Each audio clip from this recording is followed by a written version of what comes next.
வணக்கம். இன்னைக்கு உங்களுக்காக கதை சொல்ல வந்திருப்பது வியல் உங்கள் சகி. இன்னைக்கு நம்ம பார்க்க போற கதையின் பெயர் துணை. கதைக்குள்ள போலாமா? கார் வேகமாக சென்று கொண்டிருக்க அதை ஓட்டிக் கொண்டிருக்கும் கோபியின் மனது அதைவிட வேகமாக குழப்பும் தவிப்பும் கொண்டிருக்கிறது என்பதை உணர்ந்த கவிதா அமைதியாகவே அவன் அருகில் அமர்ந்திருந்தாள். கோபியின் கண்களில் கண்ணீர் துளிகள். அதை துடைத்துக் கொண்டு அவன் காரை ஓட்டிக் கொண்டிருக்க அவன் மனதில் ராஜேஷின் சிந்தனைகள் ஓடிக்கொண்டிருந்தது. நேற்று இந்நேரம் அவன் அருகில் கவிதா அமர்ந்திருக்கும் இதே சீட்டில் ராஜேஷ் அமர்ந்திருக்க அவனிடம் அரட்டடித்துக் கொண்டு தான் காரை ஓட்டிய நினைவுகள் அவன் கண்ணீருக்கு காரணமாக அமைந்தாலும் இன்று அந்த நண்பன் இந்த காரில் மட்டும் இல்லை, இந்த உலகத்திலேயே இல்லை என்பது அவனால் நம்ப முடியவில்லை. அந்நேரம் அந்த பிரசித்தி பெற்ற பெருமாள் கோவிலை கார் கடக்க கவிதா கோபியின் பார்வை சோகத்தோடு அந்த கோவிலை பார்த்தது.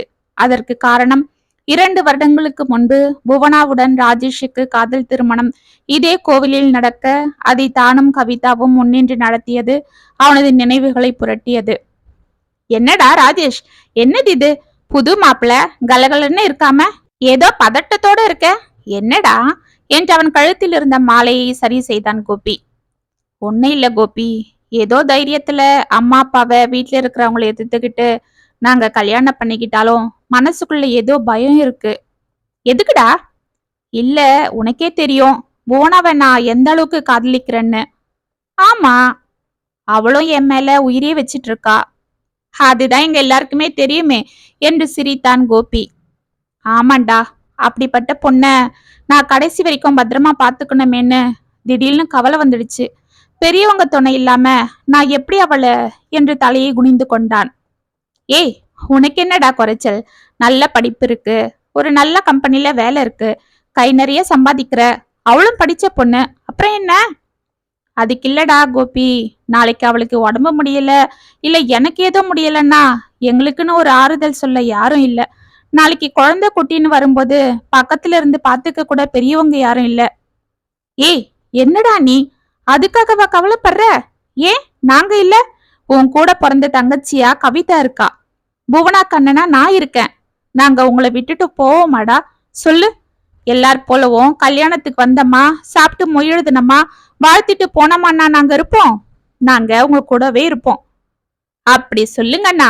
பாத்தீங்களா எங்க அண்ணனை என்று கூறிக்கொண்டு மாலையும் கழுத்துமாக கழுத்தில் புது தாலி மின்ன சிரித்த முகத்துடன் உற்சாகமாக நடந்து வந்தாள் புவனா. அவள் அருகில் கவிதாவும் புன்னகை செய்து கொண்டு வர, என்னம்மா 2 பேரும் கோவில சுத்திட்டீங்களா, கிளம்பலாமா என்றான் கோபி. எல்லாம் ஆச்சு, வந்த ஃப்ரெண்ட்ஸ் எல்லாரும் கிளம்பிட்டாங்க, நாமளும் கிளம்ப வேண்டியதுதான். பொண்ணையும் மாப்பிள்ளையும் வீட்டுக்கு கூட்டிட்டு போய் பாலும் பழமும் கொடுக்கணும் என்றாள் கவிதா. தோ நானும் அதே தான் சொல்ல வந்தேன், அதுக்குள்ள இந்த பையன் புலம்பல்ல எல்லாம் மறந்துட்டேன். என்னன்னா எதுக்கு இப்படி பயப்படுறீங்க? அவரு சொன்னது போல நாங்க என்ன எல்லார் போலும் வந்துட்டு போயிட போறோமா? உங்களுக்கு நாங்க இருக்கோம், எப்பவும் இருப்போம். பேசாம வாங்க, புது வீட்டுல பாலை காய்ச்சி கடகடன்னு ஆக்க வேண்டியதை பாருங்க என்று சிரித்து கொண்டே அருகில் இருந்த புவனாவை இடித்தாள். அவள் வெட்கத்தோடு தலையை குனிய ராஜேஷின் முகத்தில் லேசாக புன்னகை மலர்ந்தது. பாரு, இதுதான் அழகு. இதோ பார் ராஜேஷ், நாங்களும் உங்களை போலதானே காதல் கல்யாணம் பண்ணவங்க, அத நடத்தி வச்சதே நீதானே. அப்பெல்லாம் எனக்கு என்னவோ பெரிய மனுஷனாட்டம் கடைசி வரைக்கும் நான் உனக்கு இருப்பேன், நீ கவலைப்படாதன்னு சொன்ன. இப்ப என்னடா, உனக்குன்னு வரும்போது பயம் வந்துடுச்சா? இல்ல கோபி, அது அண்ணா. என்னன்னா, எனக்கும் அம்மா அப்பா கூட பிறந்த பொறுப்புன்னு யாரும் இல்ல, உங்களைதான் நான் அண்ணனா நினைச்சிட்டு இருக்கிறேன், நீங்க இப்படி பேசலாமா என்றாள் கவிதா.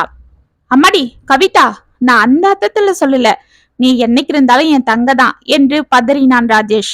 அனைவரும் லேசாக சிரிக்க, ஏய் ராஜேஷ், நீ ஒன்ன கவலைப்படாத, நானும் ஆபீஸ்ல பேசிக்கிட்டு தான் இருக்கேன். கூடிய சீக்கிரம் உன்னையும் தாம்பரம் பிரான்ச்சுக்கே மாத்திட எல்லா ஏற்பாடும் பண்ணிடுவேன். அப்புறம் நீங்களும் தாம்பரத்திலேயே எங்க வீட்டு பக்கத்துல ஒரு நல்ல வீடா பார்த்து குடி வந்துடலாம். அப்புறம் என்ன கவலை சொல்லு? அதனால எதையும் போட்டு குழப்பிக்காம சந்தோஷமா உன் வாழ்க்கைய ஆரம்பி, சரியா என்று அவன் கன்னத்தை கிள்ளினான் கோபி. ராஜேஷ் மகிழ்ச்சியோடு அவனை கட்டி கொள்ள புவனா கவிதா முகத்தில் புன்னகை தவழ்ந்தது. சைக்கிள் ஒன்று குறுக்கே வர டக்குன பிரேக்கை போட்டான் கோபி. இதை எதிர்பார்க்காத கவிதா சற்று முன்னால் சென்று டேஷ்போர்டில் இடித்துக் கொள்ள அவளது இதயம் வேகமாக அடித்துக் கொண்டது. என்னங்க, என்ன இது, உங்களுக்கு ஒன்னும் ஆகலையே என்றால் வேத்திருந்த கோபியை பார்த்து. இல்லம்மா, உனக்கு ஒன்னும் ஆகல இல்ல? இல்லீங்க, ஏங்க வண்டிய கொஞ்ச நேரம் வேணும்னா ஓரமா நிறுத்திட்டு காப்பி ஏதாவது குடிச்சிட்டு போலாமே. நீங்க ரொம்ப இல்லம்மா, போலாம். நான் உடனே போயாகணும். அவனை பார்க்கணும். ஏன் ராஜேஷ பார்க்கணும். ஆனா கவிதா, நாம அவனை எங்க பார்க்க போறோம்? அவனோட உடம்ப தானே பார்க்க போறோம். அப்படிதானே? சொல்லு கவிதா, சொல்லு என்றவள் கைகளை பிடித்துக் கொண்டு ஓவென அலறினான் கோபி. அவனுக்கு என்ன ஆறுதல் சொல்வது என்று புரியாமல் விழித்துக் கொண்டிருந்தாள் கவிதா. சற்று நேரம் அமைதியாக இருந்த கவிதா அவன் சற்று ஓய்ந்ததும், என்னங்க, இதோ பாருங்க, நீங்களே இப்படி இடிஞ்சு போனா அப்புறம் புவனாக்கு யார் ஆறுதல் சொல்லுவாங்க? அதுதான் உங்க அம்மா அண்ணா அண்ணி எல்லாரும் இப்போ இருக்காங்களே கவிதா. என்னங்க, 1000 இருந்தாலும் அவளுக்கு நாம தானே எல்லாம். ஆமா, அது என்னவோ உண்மைதான் என்று கண்களை துடைத்துக் கொண்டு காரை ஸ்டார்ட் செய்தான் கோபி. இம்முறை கவிதாவின் நினைவுகள் பின்னோக்கி சென்றது. காலிங் பெல் சத்தம் கேட்டு கதவை திறந்த புவனா வாசலில் கவிதாவும் கோபி நின்று கொண்டிருப்பதை பார்த்து, வாங்க அண்ணா வாங்க, உங்களுக்கு 100 ஐஸ் என்று கவிதாவின் கைகளை உற்சாகமாக பிடித்துக் கொண்டு உள்ளே சென்றாள். என்னங்க பாருங்க, எங்க அண்ணா அண்ணியும் வந்தாச்சு, சீக்கிரம் என்று உள்ளே எட்டி பார்த்து குரல் கொடுத்தாள். தோ வந்துட்டேன் என்று பட்டு வேட்டி சட்டையுடன் வெளியில் வந்த ராஜேஷ், வாடா கோபி, வாமா கவிதா என்று அழைத்து கொண்டு கோபியின் கைகளை பிடித்துக் கொண்டு சோஃபாவில் அமர்ந்தான். ஏய், என்னடா இன்னும் என்ன உக்காந்துகிட்டு? கிளம்புங்க சீக்கிரம். உங்க தலை தீபாவளிக்காக எல்லாம் ரெடி பண்ணிட்டோம். உங்க தங்கச்சி என்னமோ சீர்வரிசையோட தான் போய் உங்களை கூப்பிடணும்னு ஒரே நச்சரிப்பு. அதுதான் எல்லாம் எடுத்துட்டு வந்துட்டோம். அம்மாடி, ஓடு, போய் உள்ள ஒரு தட்டு எடுத்துட்டு வா. உங்க அண்ணி எல்லாம் வாங்கியிருக்கா. சீரெல்லாம் பாரு. புடவெல்லாம் நல்லா இல்லைன்னா நான் பொறுப்பில்ல. எல்லாம் உங்க அண்ணி செலக்ஷன் தான், சொல்லிட்டேன் என்றான் கோபி கவிதாவை ஓரக்கண்ணால் பார்த்து சிரித்து கொண்டு. எல்லாம் நான் நல்லாதான் செலக்ட் பண்ணுவேன், எனக்கு தெரியாதா என்று அவனை செல்லமாக முறைத்தாள் கவிதா. அப்படியா? கொஞ்சம் இருங்க, அதுக்கு முன்னாடி எனக்கு கொஞ்சம் வேலை இருக்கு என்று உள்ளே சென்றாள் புவனா. அவளை ஆச்சரியமாக பார்த்த கோபியும் கவிதாவும் ஒன்றும் புரியாமல் ராஜேஷை பார்க்க, என்னடா, என்ன புவனா எங்க போறா என்றான் கோபி. இரு இரு, வருவா பார் உன் தங்க என்று சிரித்தான் ராஜேஷ். ஒரு தட்டில் பட்டு வெட்டி பட்டு புடவையும் ஒரு தட்டில் பழம் பூ மஞ்சள் குங்குமம் கொண்டு வந்து டீப்பாய் மேல் வைத்தாள் புவனா. இதை பார்த்த கோபி, என்னம்மா, யாருக்கு இதெல்லாம் என்றான் ஆச்சரியமாக. எல்லாம் உங்களுக்குதான் என்று உள்ளே ஓடினாள். என்ன, எங்களுக்கா? எங்களுக்கு ஒன்னும் இது தலை தீபாவளி இல்லையே என்று ஆச்சரியமாக கவிதாவை பார்த்தான் கோபி. தலை தீபாவளி இல்ல, ஆனா என்று சிரித்து கொண்டே பெரிய தாம்பாளத்தட்டு நிறைய கலர் கலராக கண்ணாடி வளையல்களை கொண்டு வந்து வைத்தாள் புவனா. அதை பார்த்த கவிதாவின் முகத்தில் வெட்கம் சந்தோஷம் பூரிப்பு அனைத்தும் தோன்றி அவள் முகம் சிவந்தது. ஏய், என்னம்மா இது என்று தட்டு தடுமாறி கொண்டு கேட்டான் கோபி. அவன் கண்களில் கண்ணீர் துளிகள் மெதுவாக எட்டி பார்த்தது. அண்ணா, இது எங்க அண்ணி வயித்துல இருக்கிற குழந்தைக்கு இந்த அத்தை பண்றது. என்னங்க, எழுந்துடுங்க, போய் உள்ள இருந்து அந்த மாலை எடுத்துட்டு வாங்க. அண்ணி இப்படி வாங்க, அண்ணா நீங்களும் வாங்க என்று கவிதாவின் கையை பிடித்து மாடிக்கு அழைத்து சென்றாள் புவனா. கவிதாவின் மனதில் ஆவல் பொங்கியது. கோபியும் ஒன்றும் புரியாமல் அவர்கள் பின்னால் செல்ல, அங்கு மொட்டை மாடியில் ஷியாமியானா போடப்பட்டு பெண்கள் சிறுவர்கள் என ஒரு 10-15 பேர் அமர்ந்து கொண்டு பேசி கொண்டிருக்க, இவர்களை பார்த்ததும் அனைவரும் கவிதாவை பார்த்து தங்களுக்குள் ஏதோ பேசிக் கொண்டனர். அங்கு நடுவில் அலங்கரிக்கப்பட்டு போடப்பட்டிருந்த சேரில் கவிதாவை அமர வைத்தாள் புவனா. ஏன் புவனா, இதுதான் உங்க அண்ணியா? அப்ப நேத்து வந்துட்டு போனாங்களே, அவங்க யாரு என்று கேட்டாள் ஒரு பெண். அவங்க அண்ணி போல, ஆனா இவங்க தான் எங்க அண்ணி, இவங்களுக்கு தான் வளகாப்பு என்றாள் புவனா சிரித்து கொண்டு.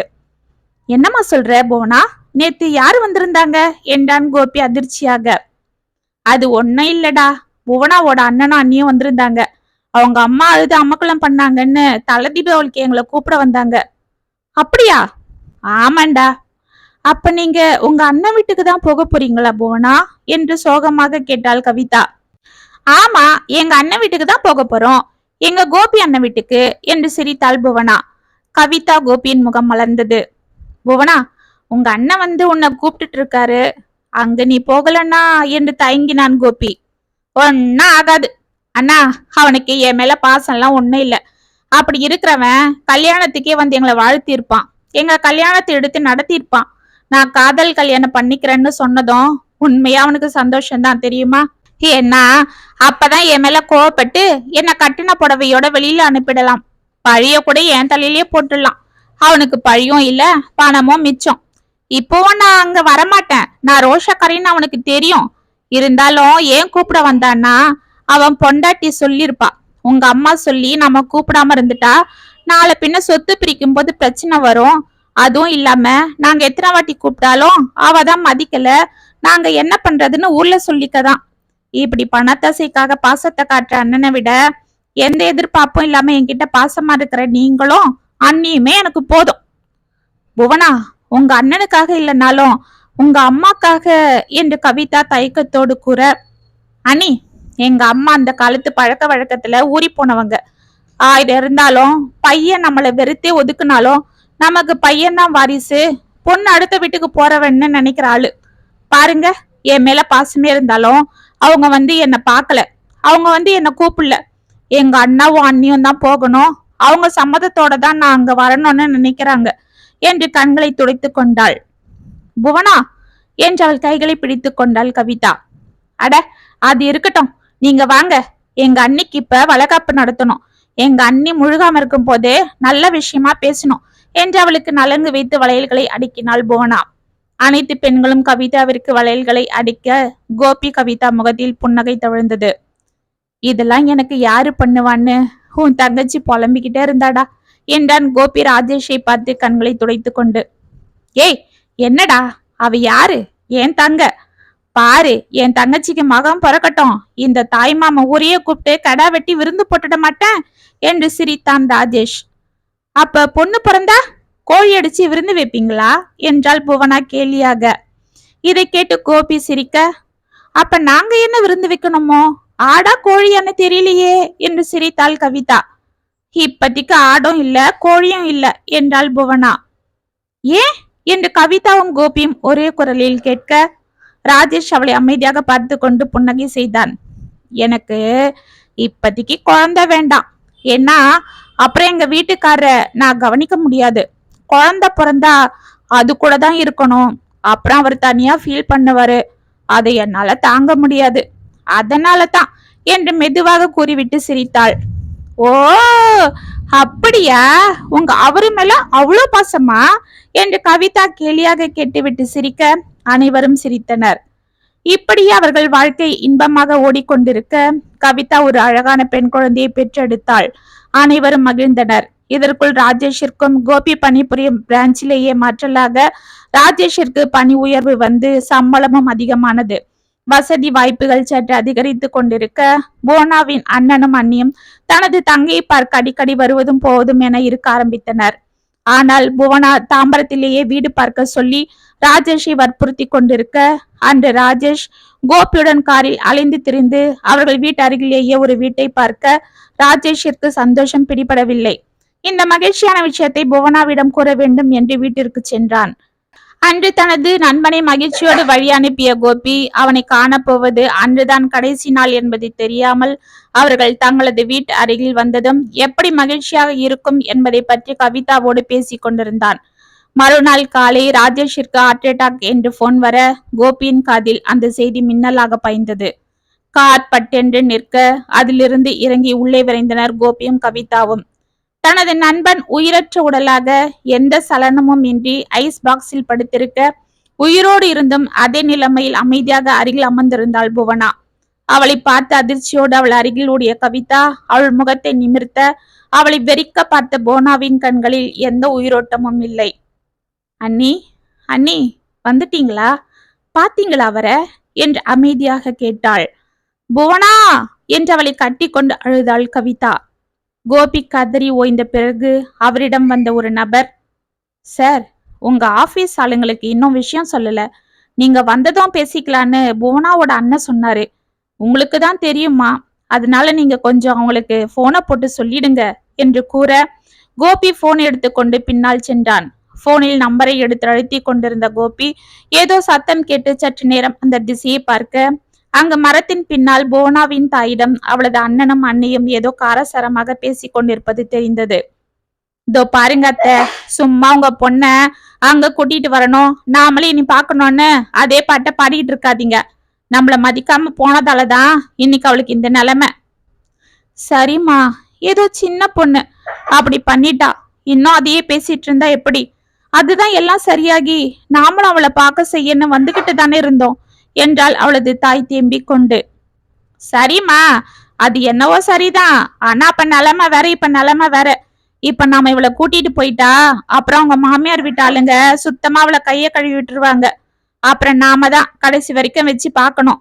அவ இங்கே இருந்தா அவங்க கூட்டிட்டு போவாங்க, அவங்க சொத்துலயும் பங்கு கொடுப்பாங்க. அப்புறம் வேணா நம்ம இவளை கூட்டிட்டு போலாம் என்றான் புவனாவின் அண்ணன். டேய், அது வரைக்கும் அவளுக்கு துணையா யாருடா இருப்பா?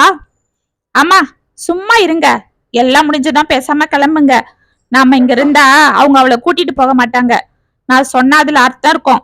அதுவும் இல்லாம நாம இருக்கிறது டபுள் பெட்ரூம் தான். இதுலயே நாம எப்படியோ பசங்களை வச்சுக்கிட்டு அட்ஜஸ்ட் பண்ணிருக்கிறோம். என்னோட ஒரே சம்பளத்துல எப்படியோ காலம் ஓடிட்டு இருக்கு. இதுல இவளெல்லாம் என்னால பாத்துக்க முடியாது. ஆமா சொல்லிட்டேன், பேசாம இருங்க என்றான் காரசாரமாக. இதை கேட்டு கோபிக்கு தலை சுற்றியது. அவன் அமைதியாக உள்ளே செல்ல ஒரு கரம் அவன் கைகளை பிடித்து இழுத்தது. அவனை பார்த்ததும் அவன் யார் என்பது கோபிக்கு தெரிந்து விட்டது. ராஜேஷின் செயலில் அப்படியே இருக்கும் அவனது ஒரே தம்பி பாபு. பிகாம் படித்துவிட்டு சரியான வேலை கிடைக்காமல் அங்கும் இங்கும் வேலையை பார்த்து கொண்டிருக்க, இதற்குள் தனது தம்பி மகளையே பார்த்து அவசரமாக திருமணத்தை முடித்து விட்டாள் அவனது தாய். இப்பொழுது வரும் வருமானம் பற்றாமல் சொந்தமாக தொழில் செய்ய பணம் கேட்டு தனது தந்தையை நச்சரித்து சண்டை போட்டு கொண்டிருக்கும் பாபுவிற்கு தனது அண்ணன் காதல் திருமணம் செய்து கொண்டு வீட்டை விட்டு வெளியில் சென்றது ஒரு விதத்தில் நல்லதாகவே இருந்தது. கோபி அண்ணா, உங்ககிட்ட கொஞ்சம் பேசணும், அதுதான் உங்க கையை பிடிச்சு இழுத்துட்டேன். சாரி அண்ணா என்றான் பாபு நெளிந்து கொண்டு. தனது அண்ணன் மரணத்தை பற்றி தன்னிடம் சொல்லி அழவே தன்னை தனியாக அழைத்ததாக எண்ணிக்கொண்ட கோபி அவனை ஆறுதல் படுத்தும் விதமாக, பரவாயில்ல தம்பி, சொல்லுப்பா என்றான் கவலை தோய்ந்த குரலில். ஒன்னும் இல்லைண்ணா, எங்க அண்ணன் இறந்ததும் அவனோட வேலையை அவங்க குடும்பத்துல யாருக்காவது போட்டு கொடுப்பாங்கன்னு பேசிக்கிட்டாங்க.